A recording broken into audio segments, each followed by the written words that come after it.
সবাইকে মরতে হবে, কিন্তু মরার আগে আল্লাহ তাআলা আমাদেরকে একটা রেড অ্যালার্ট দিয়ে দিয়েছেন। আল্লাহ সুবহানাহু ওয়া তাআলা বলেন, ইয়া আইয়ুহাল্লাযীনা আমানুত্তাকুল্লাহ।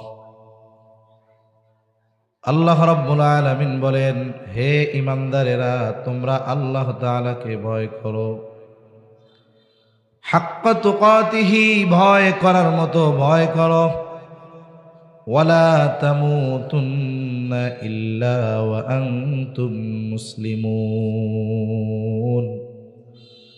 আর মুসলমান না হয়ে মৃত্যুবরণ করিও না। আল্লাহ রাব্বুল আলামিন বললেন, মুসলমান না হয়ে মৃত্যুবরণ করো না। এর আগে আল্লাহ তাআলা বললেন, তোমরা আল্লাহ তাআলাকে ভয় করার মতো ভয় করো। এর আগে বললেন, হে ঈমানদারেরা, তোমরা মুত্তাকি হও, আল্লাহকে ভয় করো। তার মানে কথাগুলোর আলোকে এই বিষয়টা আমাদের বুঝে আসে, আল্লাহ তাআলা মুসলমান হওয়ার পরে মৃত্যুবরণ করতে বলেছেন। আর মুসলমান কে হতে পারে? বলে, যেই মুমিন আল্লাহকে যথাযথভাবে ভয় করে, যেই মুমিন প্রকৃতপক্ষে মুত্তাকি হয়, সেই মুসলমান হতে পারে। আর একটা মুমিন প্রকৃতপক্ষে মুত্তাকি না হলে আসলে সে প্রকৃত মুসলমান হতে পারে না। আল্লাহ সুবহানাহু ওয়া তাআলা এই জন্য তাকওয়া অর্জনের নির্দেশ দিয়েছেন।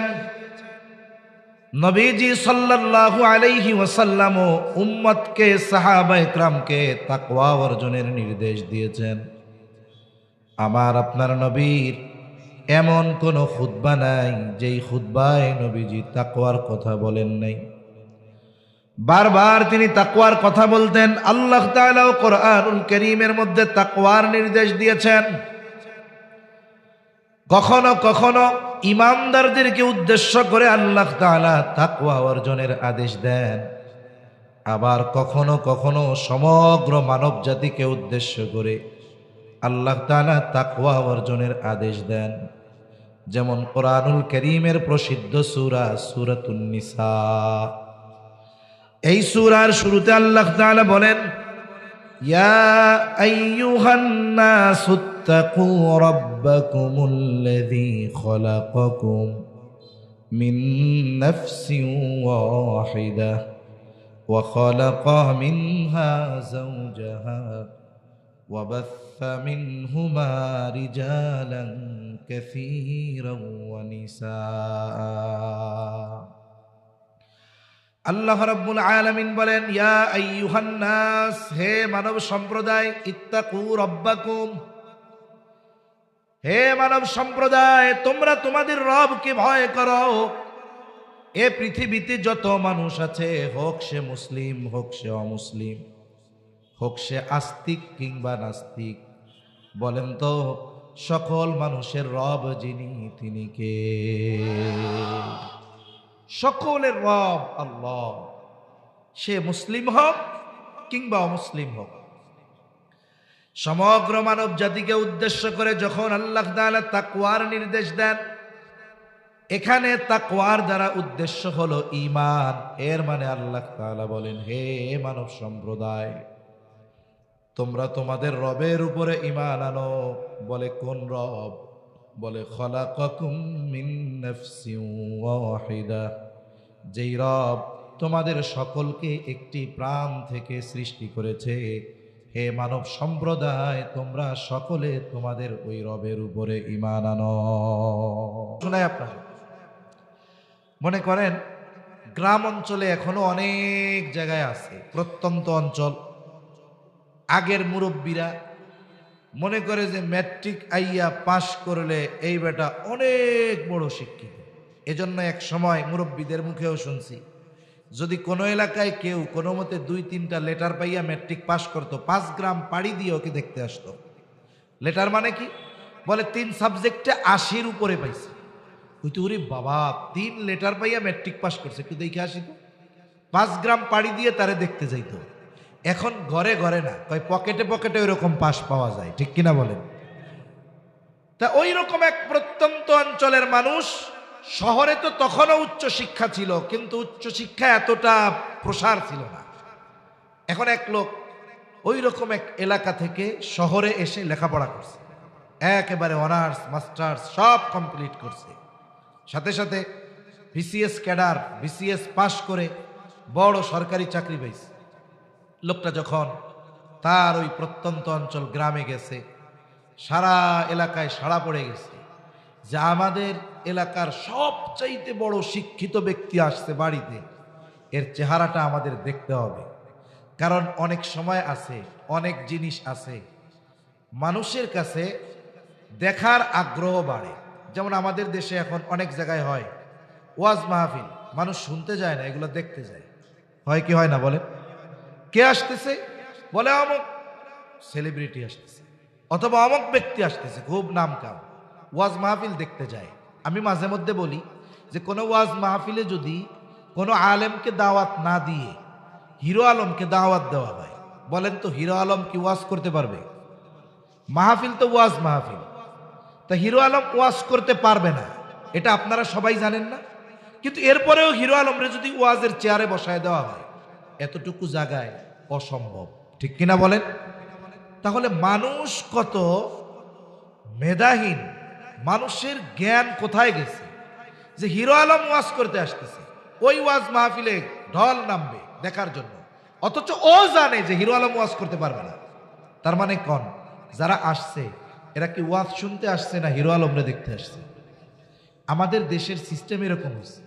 অনেক বড় বুজুর্গ মুহাদ্দিস শেখুল হাদিস জীবনে কোনোদিন গোনা করে নাই, কবিরা গোনার কাছে যায় না, জীবনে তার দ্বারা কোনোদিন অন্যের হক নষ্ট হয় নাই, এরকম মুত্তাকি বান্দা এসে বয়ান করবে, দেখবেন উনি বয়ান করবে, সামনে যে কয়জন আছে একটু পরে মাইকওয়ালা ছাড়া আর কেউ থাকবে না।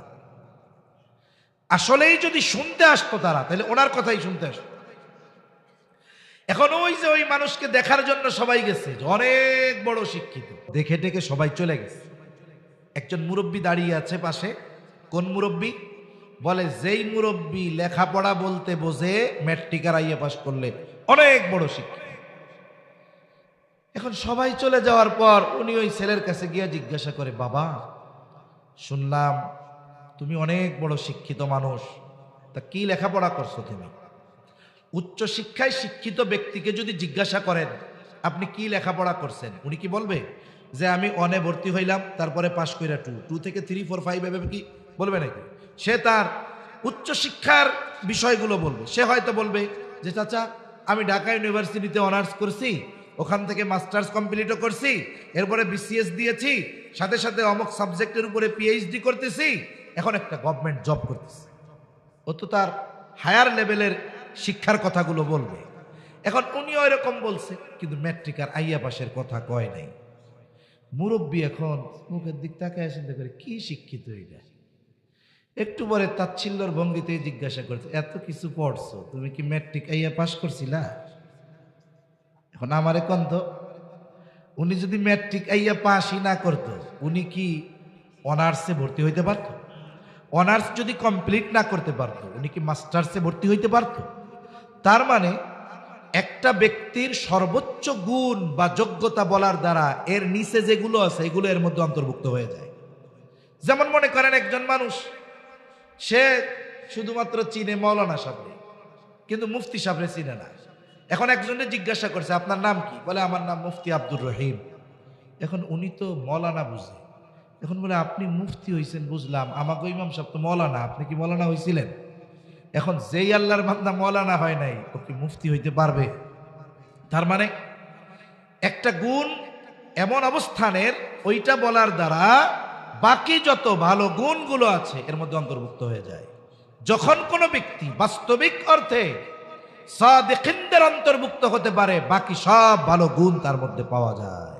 কারণ তাফসীরের মধ্যে আসছে, একজন ব্যক্তি যখন বেঈমান থেকে ইমানদার হয়, সেও মুত্তাকি, তবে সে মুত্তাকির সর্বোচ্চ স্তরে নয়, একেবারে সর্বনিম্ন স্তরে সে অবস্থান করে। আবার আল্লাহ তাআলা ইমানদারদেরকে উদ্দেশ্য করে তাকওয়া অর্জনের নির্দেশ দিলেন। এই জায়গায় উদ্দেশ্যটা কি? এর আগে যদি আমরা একটু বুজুর্গানে দ্বীনের কিছু কথা আপনাদেরকে একটু শোনাইতে হলে বুঝতে সহজ হবে। আমার এমন মেধা নাই, যোগ্যতা নাই, ইলম নাই, নিজের থেকে বলার মতো কোনো কিছু নাই। বড়দের থেকে শুনি, আহলে হক ওলামা ইকরামদের থেকে শুনি, তাদের পড়া লেখি, তাদের লেখা পড়ি, ওইগুলাই কিছু নকল করে আপনাদেরকে শোনাই। প্রথমে তাকওয়ার বিষয়টা ইমানদারদেরকে উদ্দেশ্য করে কোন ধরনের তাকওয়ার কথা বলেছেন, উদ্দেশ্য কি আল্লাহর। প্রথমে আমাদেরকে তাকওয়ার শাব্দিক অর্থ বুঝতে হবে। যদি বুঝতে পারি বাকি বিষয়টা বোঝাও সহজ হবে। সাধারণত কোরআনুল কারীমের মধ্যে তাকওয়া অর্থটি বেশিরভাগ সময় দুইটি অর্থে ব্যবহৃত হয়। তাকওয়া শব্দটি বেশিরভাগ সময় দুইটি অর্থে ব্যবহৃত হয়। এক নাম্বার, তাকওয়া শব্দের অর্থ হলো ভয় করা। তাকওয়া শব্দের অর্থ কি জোরে বলেন, কথা কি বুঝেন? ঘুম আসতেছে না তো? শহরের মানুষ এত তাড়াতাড়ি ঘুম আসে হুজুর? আপনি যতই ওয়াজ করেন, আমরা 1-1:30টার আগে ঘুমাই না। তাহলে তাকওয়ার এক অর্থ ভয় করা। দেখুন, এই ভয় কিন্তু মানুষ বিভিন্ন পদ্ধতিতে বা বিভিন্ন কারণে করে। মনে করেন একটি সমাজের মানুষ একে অপরকে ভয় করার পেছনে কিছু কারণ থাকে। যেমন মানুষ সমাজের সবচাইতে খারাপ মানুষটাকে ভয় করে। আপনার আমার সমাজের সবচাইতে খারাপ মানুষটাকে আমরা কিন্তু ভয় করি। বলে সন্ত্রাসী, চাঁদাবাজ, ক্যারেক্টার খারাপ, এই ধরনের মানুষকেও মানুষ ভয় করে কি করে না? আরে সমাজের সবচাইতে বড় জালেম, ওকেও মানুষ ভয় করে। সামনাসামনি দেখা হইলে মুস্কি হাসি দিয়া সালাম দেয়, যেই পার হয়ে যায় আর আল্লাহর কাছে বলে আল্লাহ এটা মরে না কেন, মরলে ভালো হইতো। তার মানে সমাজের সবচেয়ে খারাপ মানুষকে মানুষ ভয় করে। আবার সমাজের সবচাইতে ভালো মানুষটাকেও মানুষ ভয় করে। যেই ব্যক্তি মুত্তাকি, পরহেজগার, হাজী সাহেব, নেককার মানুষ, তাকেও কিন্তু মানুষ ভয় করে। বলে অনেক সময় এমন হয়, সমাজের সবচাইতে ভালো মানুষটা আসতেছে রাস্তা দিয়া, দেখা যায় দুইজন যুবক সিগারেট খাইতেছে। যখনই দেখলো আসতেছে, আস্তে করে ফেলায় দেয়। আর একজন বলে কেন ফেলে দিলা? 20 টাকা দিয়ে কিনলাম, 2 টানও দিতে পারলাম না, ফেলাই দিলা কেন? ওই যে দেখো হাজী সাহেব আসতেছে। কেন? উনি তো নরম মানুষ, তোমারে মারবে নাকি? বলে না, উনি খুব ভালো মানুষ, তো ওনার সামনে অন্যায় করা যাবে না, ভয় লাগে। তাহলে সমাজের সবচাইতে খারাপ মানুষটাকে মানুষ ভয় করে, আবার সমাজের সবচাইতে খারাপ ভালো মানুষটাকেও মানুষ ভয় করে। খারাপ মানুষকে ভয় করে, বলে এই ভয়ের সাথে থাকে ঘৃণা। আর ভালো মানুষকে যে ভয় করে, এই ভয়ের সাথে থাকে আজমত, মোহাব্বত আর ভালোবাসা। এখানে রেসপেক্ট থাকে, সম্মান থাকে। তাহলে তাকওয়া শব্দের এক অর্থ ভয় করা। বলে বান্দা আল্লাহ তাআলাকে ভয় করবে, এই ভয়ের মধ্যে খেয়াল থাকবে আল্লাহ তাআলার আজমতের। আল্লাহ তাআলাকে ভালোবেসে বান্দা আল্লাহকে ভয় করবে। তাকওয়া শব্দের আর এক অর্থ হলো বিরত থাকা। বলে কিসের থেকে বিরত থাকা? বলে আল্লাহ তাআলা যেই বিষয় থেকে বেঁচে থাকার আদেশ দিয়েছেন, যেই বিষয়গুলো হারাম করেছেন, নিষেধ করেছেন, ওই বিষয় সমূহ থেকে বেঁচে থাকার নাম হলো তাকওয়া। এইবার যদি দুইটা শব্দের সমন্বয় আমরা ঘটাই, কি অর্থ আসে? বলে তাকওয়া শব্দের অর্থ হলো আল্লাহ তাআলাকে ভালোবেসে ভয় করে যেই ব্যক্তি আল্লাহর নিষেধ সমূহ থেকে বেঁচে থাকে, সেই ব্যক্তি হলো মুত্তাকি। আর আল্লাহকে ভালোবেসে ভয় করে নিষেধ সমূহ থেকে বেঁচে থাকার নাম হলো তাকওয়া। আর যেই মোমেন আল্লাহকে ভালোবেসে ভয় করে আল্লাহর নিষেধ সমূহ থেকে বেঁচে থাকে, ওই মুমিন হলো মুত্তাকি মুমিন। তাহলে তাকওয়া অর্জনের নির্দেশ কে দিয়েছেন? আল্লাহ তাআলার সিস্টেম অনেক সুন্দর। আল্লাহ রাব্বুল আলামিন শুধু বান্দাকে কোনো বিষয়ের আদেশ দেন এমনটা নয়, বরং আদেশ দেওয়ার সাথে সাথে আল্লাহ তাআলা ওই আদেশ বাস্তবায়নের পদ্ধতিও বলে দেয়। মনে করেন একটা মানুষ জীবনেও কোনোদিন কক্সবাজার যায় নাই, ঢাকার বাহিরে কোনোদিন যায় নাই, অথবা অন্য কোনো জায়গায় জীবনেও যায় নাই। এমন কোনো জায়গায় আপনি যদি তাকে যাওয়ার আদেশ করেন, তার জন্য এই জায়গায় যাওয়াটা কঠিন মনে হবে। আপনি তারে বললেন তুমি যাইবা পঞ্চগড়, বাংলাদেশের একেবারে উত্তর পশ্চিম কর্নারে, সে জীবনে ঢাকা সিটি পার হয় নাই, ও শুনেই কবে আমি মরে যাবো, যাইতে পারব না। আপনি তারে বললেন টেনশনের কারণ নাই, বিমানবন্দর রেল স্টেশন থেকে তোমারে ট্রেনে উঠাইয়া দিব, তুমি নামবা না, একবারে ট্রেন সর্বশেষ যেখানে গিয়ে থামবে তোমাকে ওইখানেও নামা লাগবে না, বসে থাকবা, তোমাকে আইসা নামায় নিয়ে যাবে। এই যে আদেশ করলো পঞ্চগড় যাবা, কঠিন লাগছে, কিন্তু যখন যাওয়ার পদ্ধতি বলে দিল, আদেশ করার পরে তার জন্য যতটা কঠিন লাগতেছিল, বলেন তো পদ্ধতি বলে দেওয়ার পর আগের মতো তার কাছে কঠিন মনে হবে নাকি? কোরআনুল কারীমের মধ্যে আল্লাহ তাআলার যত আদেশ নিষেধ আছে, সব আদেশ নিষেধ বাস্তবায়নের পদ্ধতি বলে দিয়েছেন কে? আল্লাহ। পদ্ধতিটা সাধারণত দুই সিস্টেমে হয় আর কি। একটা হলো আদেশ করেন, তবে ওই আদেশ বাস্তবায়নের পদ্ধতি সুস্পষ্টভাবে বলে দেন না ঠিক, কিন্তু কোথায় গেলে ওই আদেশ বাস্তবায়ন করতে পারবে এটা আল্লাহ বলে দেয়। আর একটা হলো সুস্পষ্টভাবে আদেশ করার সাথে সাথে ওই আদেশ বাস্তবায়নের পদ্ধতিও আল্লাহ বলে দেন। দুইটারই একটু উদাহরণ দিই, তাহলে বুঝতে সহজ হবে।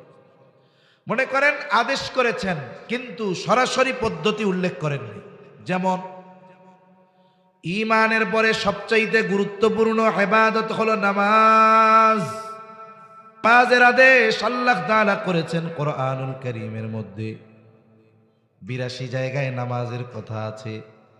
শুধু তাই না, নামাজ হলো এমন এক ইবাদত, কিয়ামতের দিন সর্বপ্রথম নামাজের হিসাব আল্লাহ তাআলা নেবেন।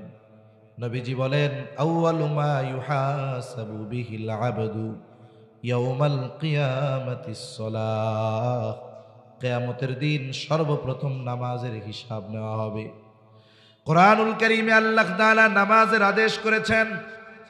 এখন যদি সারা দুনিয়ার উলামায়ে কেরামকে বলা হয় শুধুমাত্র কোরআন থেকে, নবীর হাদিস ধরা যাবে না, নবীর সুন্নাহ ধরা যাবে না, সিরাত ধরা যাবে না, শুধুমাত্র কোরআনুল কারীম থেকে ফজরের নামাজের 2 রাকাত যেই সুন্নাত, যেই পদ্ধতিতে আমরা পড়ি, হুবহু ওই পদ্ধতিগুলো কোরআনুল কারীম থেকে বের করে দিতে হবে। চ্যালেঞ্জ দেওয়া যাবে, 100 বছরও যদি সময় দেওয়া হয়, ওই ফজরের 2 রাকাত নামাজের যত মাসলা মাসাইল আছে, পদ্ধতি আছে, শুধুমাত্র কোরআন থেকে বের করা সম্ভব নয়। তাহলে নামাজের আদেশ করেছেন আল্লাহ, কিন্তু পদ্ধতি আমাদের শিখিয়েছেন মুহাম্মাদুর রাসূলুল্লাহ সাল্লাল্লাহু আলাইহি ওয়াসাল্লাম। এখন নবীর কাছ থেকে শিখতে হবে, এটাও আল্লাহ বলেছেন। আল্লাহ তাআলা তার আদেশের আনুগত্য করতে বলেছেন, নবীজির আনুগত্য করতে বলেছেন, তার আনুগত্য করতে বলেছেন। সাথে সাথে এটাও আল্লাহ তাআলা বলেছেন, ও আমার গোলামেরা, তোমরা আমার আনুগত্য কেমনে করবা? আল্লাহ তাআলা বলেন, শোনো, মাইয়ুতিইর রাসূল ফাকাদ আতাআল্লাহ। আল্লাহ তাআলা বলে দিলেন, যে রাসূলের আনুগত্য করলো সে কেমন যেন আমারই আনুগত্য করলো। তার মানে আল্লাহ তাআলার অনেক আদেশ আছে কোরআনে, বাস্তবায়নের পদ্ধতি যদি শিখতে হয় তাহলে যেতে হবে মুহাম্মাদুর রাসূলুল্লাহ সাল্লাল্লাহু আলাইহি ওয়াসাল্লামের জীবনে। এজন্য নবী বলেন, সাল্লু কামা রাআইতুমুনি উসাল্লি। নামাজ পড়ার আদেশ করেছেন আল্লাহ, নামাজের পদ্ধতি শিখিয়েছেন মুহাম্মাদুর রাসূলুল্লাহ। এজন্য নবী বলেন, সল্লু, নামাজ পড়ো কেমনে? কামা রাআইতুমুনি উসাল্লি, যেভাবে আমাকে তোমরা নামাজ পড়তে দেখো।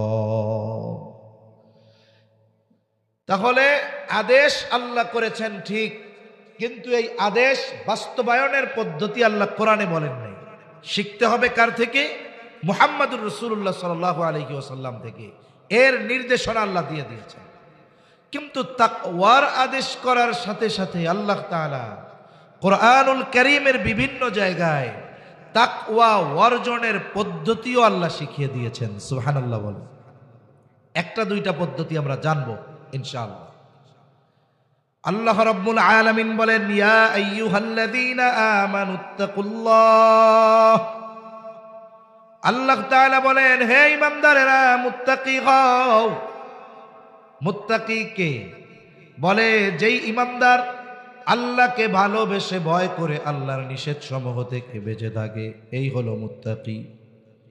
এখন আমরা যদি জিজ্ঞাসা করি, আল্লাহ কেমন করে মুত্তাকি হব? আল্লাহ তাআলা বলেন, ওয়াকুনু মা'আস সাদিকিন। আল্লাহ তাআলা বলেন, সত্যবাদীদের সঙ্গী হয়ে যাও। আল্লাহ তাআলা সত্যবাদীদের সঙ্গী হইতে বলছেন। আল্লাহ তাআলা আবেদিন বলেন নাই, যাকিরিন বলেন নাই। আল্লাহ বলেন নাই যারা আবেদ, ইবাদত করে অনেক, তাদের সঙ্গী হও। যারা জিকির করে অনেক, তাদের সঙ্গী হও। কেন?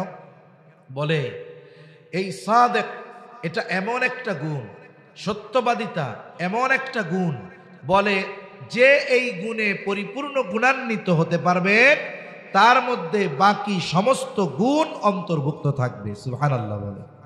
তার মানে যিনি সাদিকিনদের অন্তর্ভুক্ত, বলে তিনি যাকিরিন, যাকিরিনদের অন্তর্ভুক্ত। যিনি সাদিকিনদের অন্তর্ভুক্ত, বলে তিনি তো আবেদিনদের অন্তর্ভুক্ত। এই সব পার হইয়াই তো উনি সাদিকিনদের অন্তর্ভুক্ত হতে পেরেছেন। ঠিক কিনা বলেন?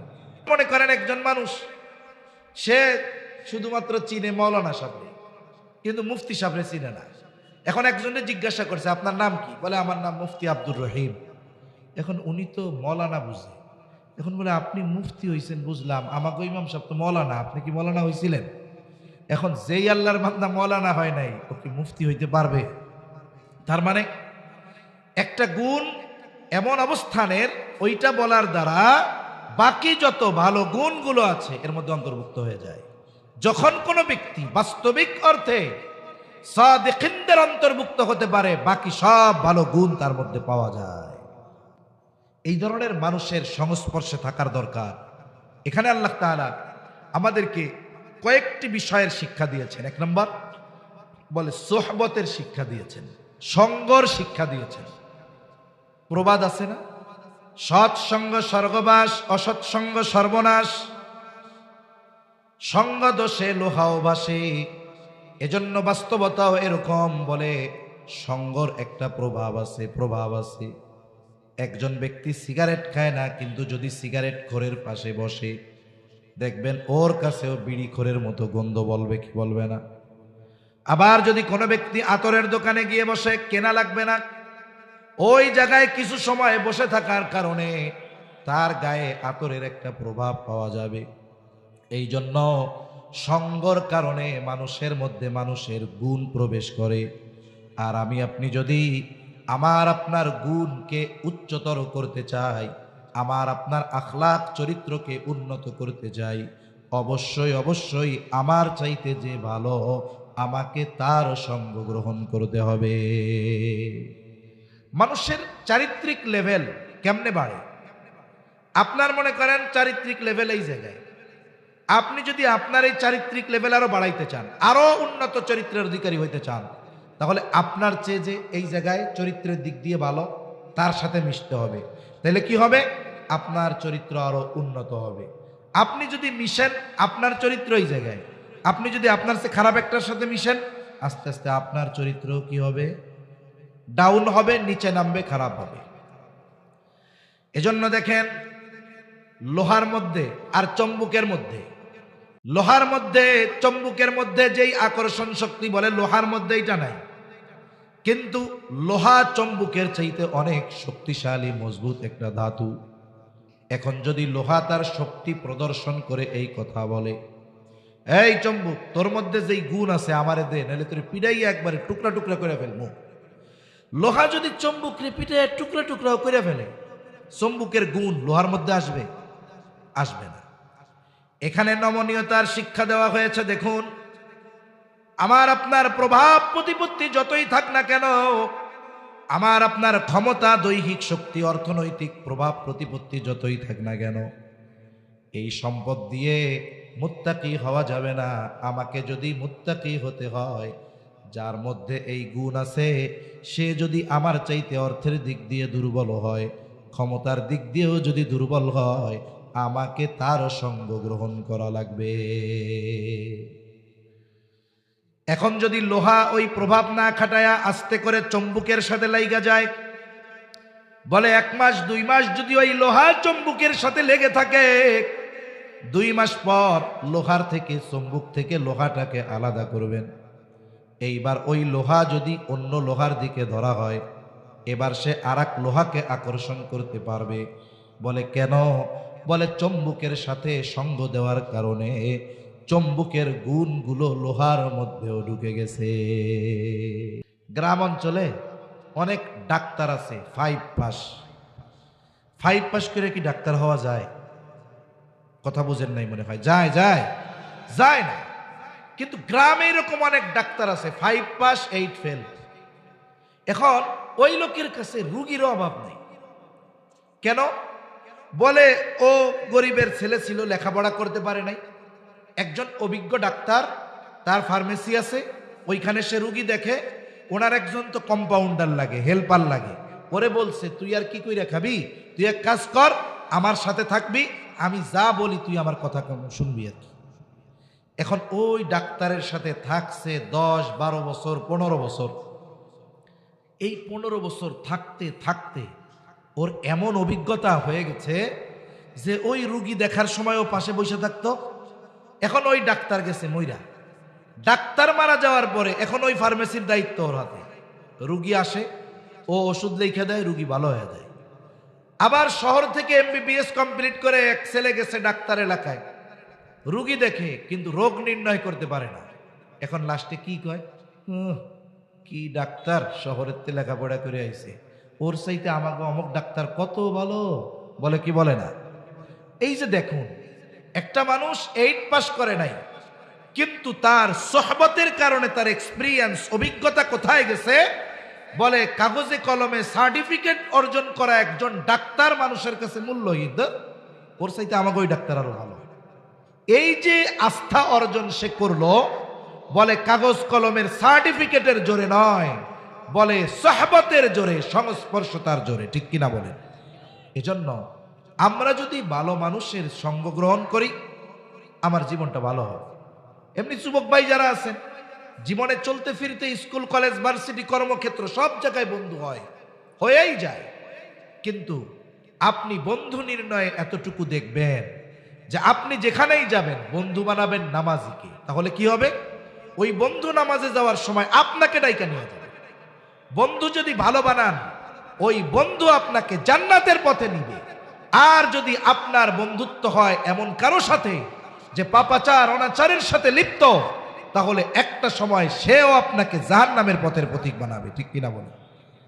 তাহলে 1 নাম্বার, আমরা ভালো মানুষের সঙ্গ গ্রহণ করব। 2 নাম্বার পদ্ধতিটা বলি। আল্লাহ রাব্বুল আলামিন বলেন, ইয়া আইয়ুহাল্লাযীনা আমানুত্তাকুল্লাহ। আল্লাহ তাআলা বলেন, হে ঈমানদারেরা, তোমরা আল্লাহ তাআলাকে ভয় করো। আমরা জিজ্ঞাসা করলাম, আল্লাহ কেমন করে ভয় করব, কেমন করে মুত্তাকি হব? আল্লাহ তাআলা বলেন, ওয়াল তানজুর নাফসুম মা কদ্দামাত লিগাদ। আল্লাহ তাআলা বলেন, তুমি নিজের দিকে নজর দাও, আগামীর জন্য তুমি কি প্রেরণ করেছ। আগামী মানে ভবিষ্যৎ। আগামী মানে কি? জোরে বলেন। সজাগ আছেন? তাকবীর দেন। নারায়ে তাকবীর, নারায়ে তাকবীর। আমরা এই 2টা পদ্ধতি জানব, এরপরে বেশি লম্বা করব না ইনশাআল্লাহ। আগামী মানে কি? জোরে বলেন। প্রত্যেকটা আগামী ভবিষ্যৎ। তার মানে আল্লাহ বললেন, নিজের দিকে নজর দাও, ভবিষ্যতের জন্য কি প্রেরণ করতেছে। এখন এই ভবিষ্যৎ একটা তো অনিশ্চিত আর একটা হলো সুনিশ্চিত। বলে অনিশ্চিত ভবিষ্যৎ কোনটা? বলে দুনিয়ার হায়াতটাই অনিশ্চিত ভবিষ্যৎ। আমার আপনার মরণ কোন সময় আসবে, এই মরণ আসার সুনিশ্চিত সময় কারো জানা আছে? সময় সুনিশ্চিত আছে, তবে আমাদের কাছে সেটা সুনিশ্চিত নয়। দেখুন, এই অনিশ্চিত আগামীতে ভালো থাকার জন্য আমাদের কত পেরেশানি, কত টেনশন, কত চিন্তা। সরকারি চাকরি করে যারা, তাদের দিয়েই উপমা দেই। মনে করেন এক ছেলে 20 বছর বয়সে সরকারি চাকরিতে ঢুকছে। ও চাকরি করতে পারবে কত বছর পর্যন্ত? 60 বছর নাকি না 62 বছর? 60 বছরই ধরে। তাহলে ওর চাকরি করতে পারবে যদি বেঁচে থাকে কত বছর? 40 বছর। 20 বছরে ঢুকছে। ওর যেই দিন থেকে বেতন চালু হয়, গভর্নমেন্ট তাকে পরিপূর্ণ বেতন দিয়ে দেয় না, বরং তার বেতনের পরিমাণের উপরে নির্ভর করে একটা পার্সেন্ট গভর্নমেন্ট কেটে রাখে। কেন কাটে? কেমন যেন গভর্নমেন্ট তাকে বলে, শোনো, তুমি নির্বিঘ্নে নিশ্চিন্তে তোমার কাজ চালায় যাও। তুমি হয়তো চিন্তা করতেছ, এখন তো তরুণ যুবক, 20 বছর বয়স, 60 বছরে যখন তুমি চাকরি ছেড়ে দিবা, তুমি কি খাইবা? কারণ তখন তুমি বৃদ্ধ হয়ে যাইবা, কাজ করার মতো শক্তি, সামর্থ্য, ইচ্ছা তোমার থাকবে না। গভর্নমেন্ট কেমন যেন বলে, চিন্তার কোনো কারণ নাই। তোমার বেতন থেকে প্রতি মাসে যেই টাকা কেটে রাখা হয়, যখন তোমার চাকরি শেষ হবে, ওই টাকার দ্বিগুণ পরিমাণ টাকা তোমাকে দিয়া আমরা বাড়িতে পাঠাবো। আবার প্রতি মাসে মাসে কিছু টাকাও তোমাকে আরো দেওয়া হবে, পেনশন দেওয়া হবে। তোমার বুড়াকালে কোনো চিন্তা নাই। তার মানে 60 বছর বয়সের পরে মোটা অঙ্কের টাকা দিবে, যাতে সে বসে বসে খেতে পারে, চলতে পারে। চিন্তা করে দেখেন, এই যে ভবিষ্যতের জন্য টাকা জমানো হচ্ছে, যেটা 60 বছর পরে তাকে দেওয়া হবে, বলেন তো এই ভবিষ্যৎ অনিশ্চিত না সুনিশ্চিত? এই লোক 60 বছর বাঁচবে কোনো গ্যারান্টি আছে? অথচ দেখুন 20 বছর বয়সে চিন্তা করতেছে, আরে বুড়াকালে কি খামুরে। অথচ আল্লাহ তাআলা সুনিশ্চিত ভবিষ্যতের কথা বলেছেন।